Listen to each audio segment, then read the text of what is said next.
And people are measuring it several inches in the parts of the valley. Many parts of the valley are seeing it, and you all know the drill. Snow, slush, and wind. That makes for some tough travel on this Thursday morning. We have team coverage. We want to start right away with the valley today's JC Dodd, who is out in the elements this morning. JC, where are you, and what's it like out there?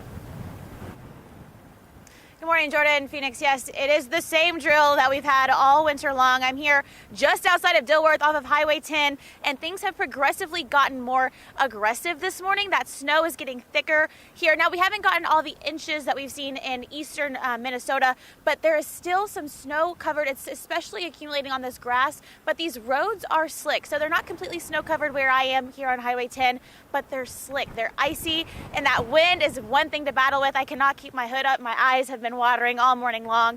That's just because it's tough travel. It's another tough travel day. My morning commute this morning was very slick. The interstates were they were treated, so they weren't terrible, but once you get onto those secondary roads, that's where you're going to run into even more trouble. So slick roads, make sure you give yourself time between you and the car in front of you, because it is very slick. Coming to a stop, I kind of slid into a stop earlier this morning, so you've got to slow down. You've got to be weather aware today, because right now we've gotten a little bit of break of the wind, but that snow, it's painful. It's not fun to be stuck in, so make sure you're weather aware, be safe, and take your time out on the roads this morning.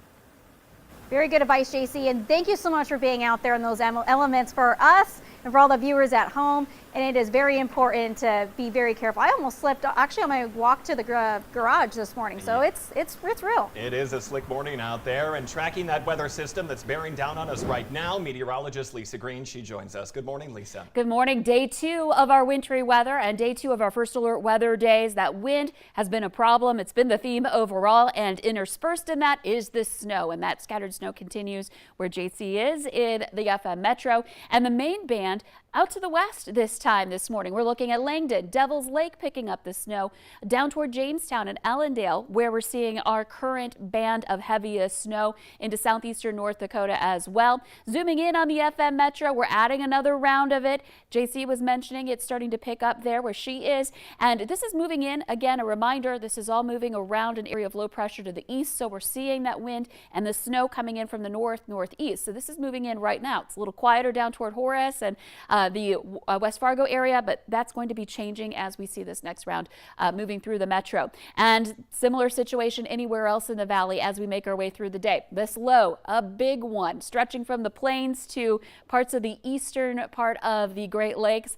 And we're looking at that rotation around it again, northeast. The wind is moving in out of that direction, and it continues to be on the strong side. We're looking at winds gusting into the 30s and some 40s this morning. 44 in Jamestown, 37 in Fargo, a gust to 32 in Grand Forks. It's a little bit easier, a little lighter than last evening, where we gusted up to 60 miles per hour in Cooperstown, but it's still strong, and we'll see that wind pick back up today. So it's not done with us just yet. Want to give you that warning here. And where that wind and snow combine, our visibility is down 1 to 2 miles out to the west, and other places seeing visibility in that 2 to 3 mile range. Right now in Devil's Lake, fresh coating of snow. Looks like we just had a vehicle pull into the parking lot at Home of Economy there along Highway 2.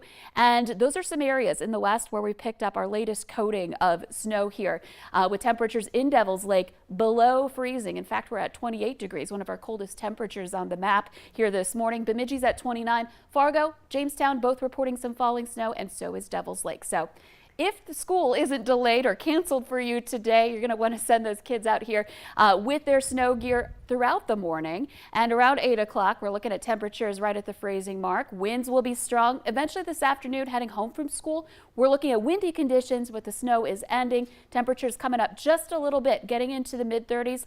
And that may be a difference maker for whether we see snowy roads or slushy to even just wet roads here for this afternoon.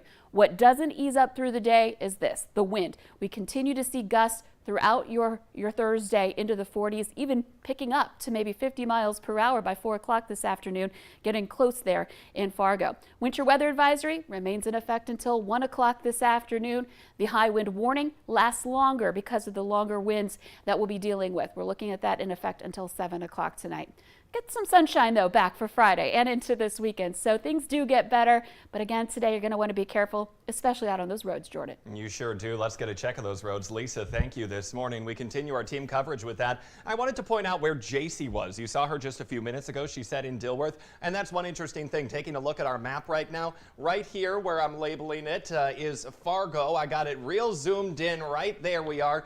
And then in Dilworth, just outside of the Fargo-Moorhead area, we are talking fully snow-covered roads. That's exactly where JC was. She said the snow was hitting her face. Her eyes were watering from it, so you need to be careful if you are out there, especially if you have to head to school this morning for DGF or Moorhead, popular road there with Highway 10.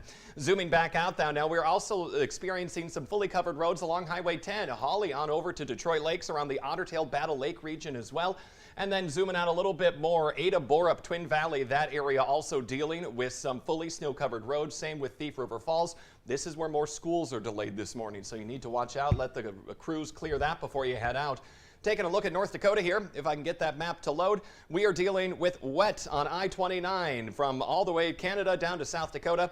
Temperatures hovering around freezing. That can turn to ice real quick. Make sure you're careful. I-94, that's a whole mess of things. We have ice by Jamestown, snow by Valley City, and then West Fargo to Valley City. We are talking about wet conditions. Devil's Lake Basin, we're also talking about fully snow covered there as well. So basically, from half of the state, Bismarck, Mandan on east, you're dealing with something on over there, whether it is wet, slushy roads, icy roads, or snow-covered roads. This map is picking up all of it in every single county in our viewing area, it appears. So make sure you are careful when you head out the door today. Phoenix? Jordan, you are right, and those bad roads are also impacting some schools today. Today, that snowy weather is delaying the start of classes for about a dozen schools in the valley. We've heard from districts in the Northern Valley down through Lakes County, and all of them are on the Minnesota side. There also may be snow on the ground, but the state of Minnesota is getting ready for severe summer weather with statewide tornado drills. It's all going to be happening today. The National Weather Service and local agencies are doing 2 tornado watch warning drills as part of the Severe Weather Awareness Week. Now you got to listen for them. They're going to be happening at 1:45 and 6:45. The U.S. Senate is poised to make history today by confirming Judge Ketanji Brown Jackson to the Supreme Court. She is also guaranteed to win the confirmation and would be the first African-American woman to ever serve on the high court. The biological mother of 3 children at the center of a sexual abuse investigation says the foster care system failed her family. 23-year-old Wyatt Clark is now charged with criminal sexual conduct, allegedly involving 3 children under foster care. Court documents say Clark admitted that he could not control his urges with the children and said the abuse went on for more than 2 years at the home of his mother, who was the children's foster care provider.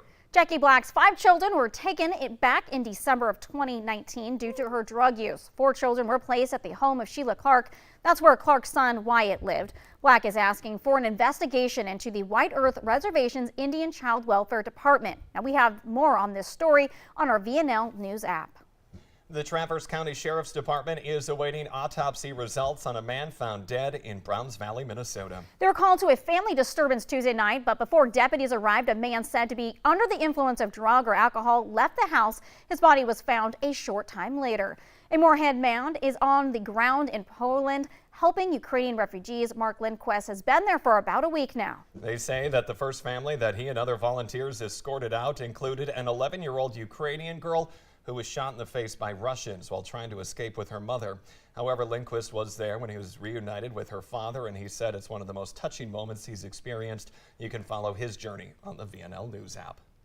Well, today's show and CBS Mornings, they're just about to start. But the Valley today, it rolls on. We have more live up-to-the-minute news and weather coming up for you right now on the Fargo CW. That's where we continue our team coverage of this First Alert Weather Day. Stay safe and have a